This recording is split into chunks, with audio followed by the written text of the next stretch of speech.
Let me just start by panning out over all the action over here. Video cutout that I was taking before because I had lack of space, but I think I figured out how to clear it more. Got Frank Wood here you're the head of marketing over at Premium Edition Games, yes sir. Gotcha. This is the full set of Premium Edition games right now? Right now, yeah, everything that we have commercially available, this is as far as it goes. I even brought we actually teamed up with a charity for this one to produce an exclusive art slipcover and everything, and 20% of the sale goes to charity. But yeah, the deluxe of Pigeon Dev. Can I interrupt you? Sorry to kill your thing there. What's the charity on that? Gamers for Kids. Okay. They exist pretty much to go into like children group homes and stuff like that. Because obviously a lot of those kids, they don't have a lot of the guidance that some other people do. So if you don't give them something to do, they'll find something to do. So what Gamers for Kids does is that they go into these and they actually build out full-on game rooms and everything with up-to-date consoles, wall-mounted TV and everything. That's like that. Cool. Yeah, that's cool. Keeping them kids doing something at least vaguely productive. Yeah, look what I'm doing. All I did was play a bunch of video games, and this is where I ended and you're up, not on the street doing crack, and that's good stuff. I like that. It's good to see you. It's good to see you. It gets bigger every time I see you. We're checking out Frank's Premium Edition. I got the two retros for the Demons tier and the Robot Named Fight. Those just dropped. The Series 3 standard and retro should be dropping next month, as well as the Robot Named Fight Deluxe, which is currently stuck up in the worldwide shipping shortage. So it's stuck on a boat somewhere, waiting in a line for somewhere else, so it could wait in a line longer. But it's coming. So what's the best seller right now? I would guess Super Blood Hockey's been #1 seller. Robot Named Fight. This is the one that appealed to me the most. Yeah, as a gamer. I gotta be honest. Like Super Metroid. Yes, dude. That was when you showed me footage of this, and I said, "Yeah." Our Series 3 stuff, and we're announcing something real big here soon that I can't even talk about yet. Understood. Series 4 and beyond is going to be crazy. Who's the dev team on this? I'm sure it's a small. Matt Bittner, one guy. Whoa. Yeah, he did all the graphics, all the music, stuff like that. There's a little bit of extra help, but that's one of those ones where the vast majority of it is one guy.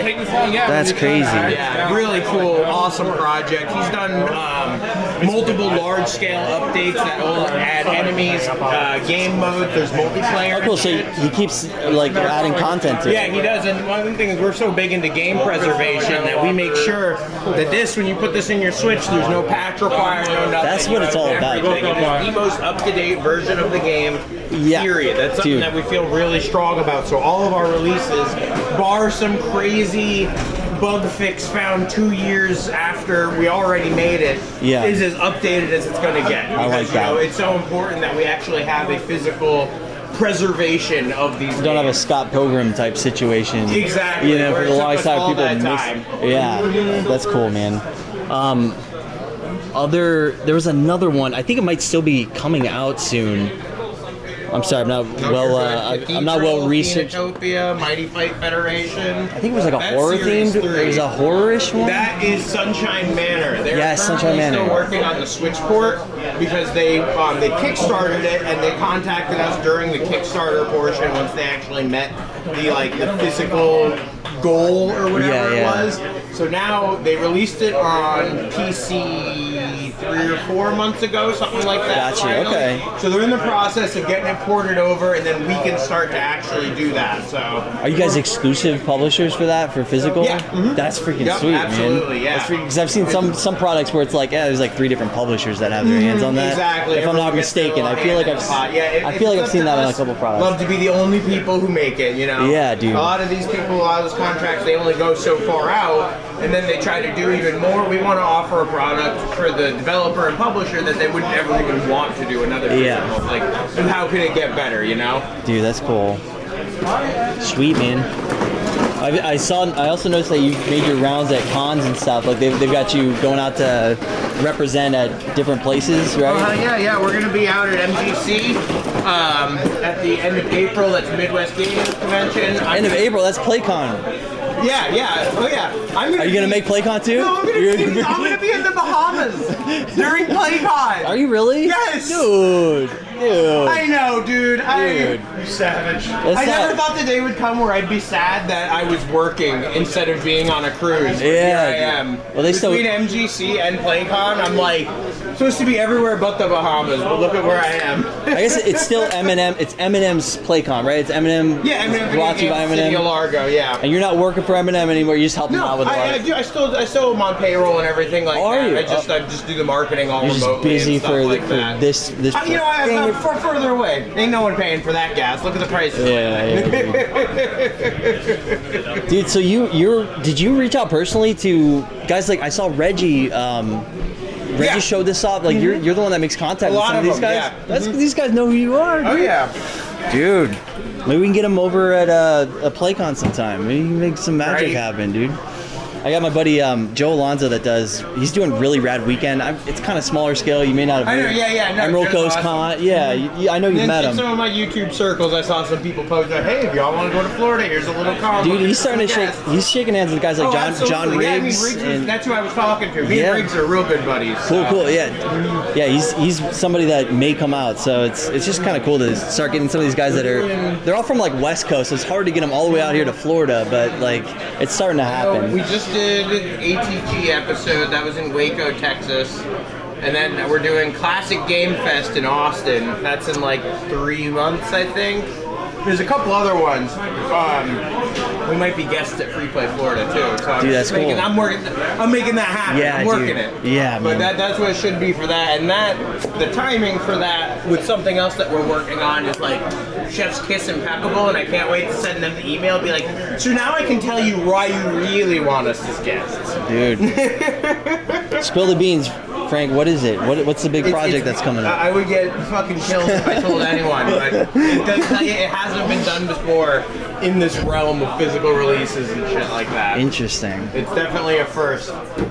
That's cool. Going for a call. And this thing, I'll just close on this. This thing is the gourmet. This is what I would go for if I was Let me- collecting. Ooh, I got a little condensation, Frank. So- You're all good. We use them good, Little high copies. quality materials. It'll Yeah. only do so much. It's like freaking AES case quality. Boom, good to see you, Evan. Evan, dude. Yeah, like you said, there's them. We actually literally found like the Chinese factory that made the original AES and made them pull. That's dope. Pull the blueprint out for how they used to make it.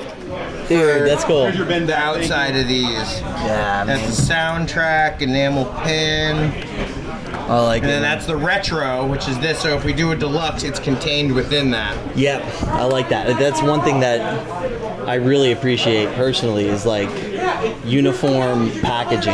But everyone That you guys have going on. everyone displays differently and stuff like that when it comes to collecting. So we like to make sure that every one of those people are like sated and have the option. Like if you want to open everything up and have it, it'll look great. If you want to have everything in the row, everything will look beautifully uniform. Yeah. It's just how we are all collectors ourselves.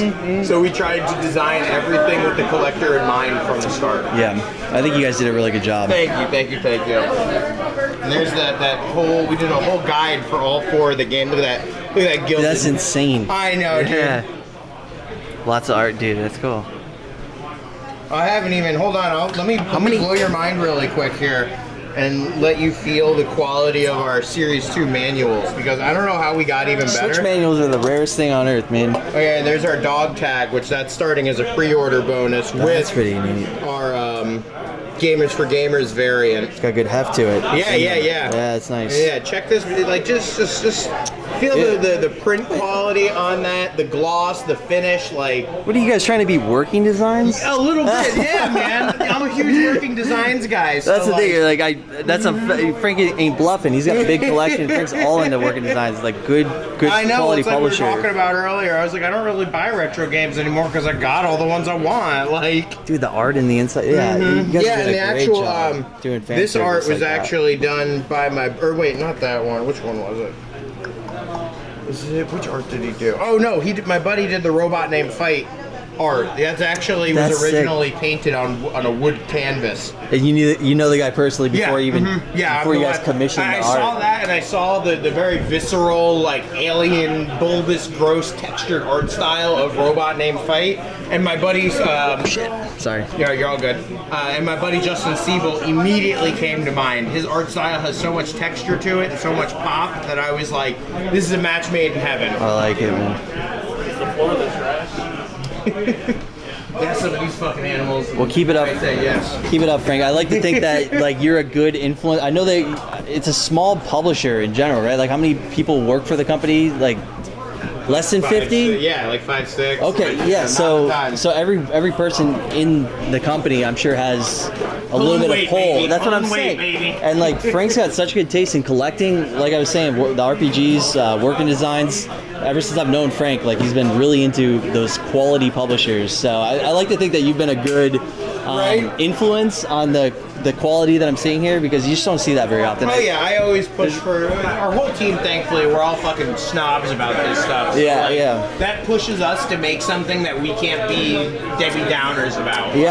Like, something that is like unequivocally a high quality product and no one can deny it. You know. Yeah. You hear people sometimes they get these limited releases and they're like, oh, that's just a fucking thing thrown in, no effort. Kind of anything gimmicky. like that. Yeah. But that's why you see some companies, they're just constantly on a treadmill, nonstop. Every day, every 3 days, there's a new game on pre-release, and they don't get the attention. They're not vetting, or is that the right word? They're not filtering the right. And then they're just not putting everything into it that they could be. Yeah, you know, like our Series 3 game, Phoenotopia, the developer, because what we want to do is bring the developers' dream physical to life. Like what in your wildest dreams would this game look like if you could make it? And we do our best to make that happen. And the developer of Phoenotopia, who's not American either, they wanted to be so involved in the process, and it was so cool to really work hand in hand with them in designing and bringing to life something that they have thought about since they made. That game was originally a Newgrounds Flash game. Phoenotopia Awakening is a sequel to a Newgrounds Flash game. This guy has had this grand adventure in his brain for over a decade now, so it's so cool that we got to be like, let's bring it to another level. You're not just only getting a digital release, we're actually going to make this beautiful physical release for you. Yeah, I like how they're still very uniform too. Like what you guys put out, I can't understate like how much it's reminiscent of working designs. You know, you used to crack open a working designs game. There'd be the little extra poster inside. There's a little red foil. Yeah, dude. I know. The more we go, and the more touches. they push everyone, the more working designs-esque we get. And honestly, that's just for the better. Like, it's kind of like it's doing the publishing equivalent that the artist himself. A lot of these are small dev teams. I'm guessing they all are pretty small dev teams. And they put a lot of love and late night hours into passion. Exactly. Right. These are things that, like I said, the fine details, minds forever and ever and ever, and being able to really, because like releasing a game is great, but everyone wants to have a game that you can put on their shelf, you know? Yeah. So it's awesome to be able to make that the highest tier of the dream happen. You know, like it's so cool. It's so fun to get to do it. It's the whole design process is just a great time too. I got a last curious question for you. Sure. I'm sure you guys. This is probably more often than not. You guys get approached with, hey, I have this video game, will you guys publish it? And more often than not, you have to turn it down. Naturally, as a publisher, there's a lot of indie dev games out there, and you guys are going with quality over quantity, I can tell. Like, is that a common thing where people want to get something? Games that, especially because... Do you check it out yourself? Does like somebody kind of say, hey, and we don't think it's up to our standard? Sorry to interrupt you guys. It was awesome seeing you, dude. Thanks for letting me sell them. Alex trading shit, and Giovanna, right? Did I say it right? Nice seeing you again. Sorry we didn't get to talk more, but it's cool. You're busy. I'll catch up next time, man. Thanks for coming out. So there is a process of like... Yeah, exactly. Being like, hey... Well, especially because the Switch has a minimal run of 5,000 cartridges. You got to make sure you cannot, and you have to go through Nintendo selected producers and stuff. There's no getting around that, in all honesty. No getting around it. But you know what some publishers do? Sorry to cut you up. No, you're good. I feel like some publishers will just be like, all right, yeah, you got some crap game, but we can do a minimum print run 5,000 and make it rare. You know what I'm saying? I feel like you guys aren't going for that. You guys are going more for like, we still want a quality product because it's super important. Premium edition is written on the title. You got to think too, because you got to be able to sell 5,000 copies too, you know? Well, there's that you get too. to a game, you're like, this is good, but isn't, I won't have this sitting in a warehouse for the next few years good? Yeah, You know, like, yes. they're really, sometimes you have to, you can get all hyped up and pumped about stuff, but sometimes you got to consider it from that angle too, which is Yeah. like a little bit of a bummer occasionally, but honestly, a lot of times just comes up and it's like, it's an okay game, but it just doesn't fit what we're trying to I do. feel like you guys are definitely picking out titles that sell far more than 5K, Yes, and you guys absolutely. haven't sold Good 5K. stuff, yeah. And I appreciate that. Like it's nice to have a publisher. This is how a lot of, like, especially new collectors, they don't really know developers. They learn publishers first, right, Devin? Yeah, You know, yeah. like Atlas, Yeah. right? Oh, Capcom, oh, you like all that? It's Working it's called working designs. Let's not talk about all the foil on this and working designs, And that's kind of like, that's what I like in a publisher, where you can have totally different developers, different genres, different qualities, but well, the same quality. I mean, is like it's all quality developed games, but different developers. But you start to trust the brand, and that's what I sense with Premium Edition. So I think you guys are doing a better job than LRG. Not the biggest fan of LRG, but I know politics. We can't really talk about that with Frank. But this is cool stuff, man. And it's an honor to have you in the community, Frank. Honor to have you. We're happy to be here. Thank you. Tampa Retro community is the fucking best. Yup. Well, thanks for showing me that stuff. Of course. I'm actually gonna end the video here and do another cut for something There you else. guys are So. gonna say, just send me that too. Yeah, Some we'll do, way. Frank. I'll give you my email because I can totally use that somewhere. Awesome. Thanks, Frank.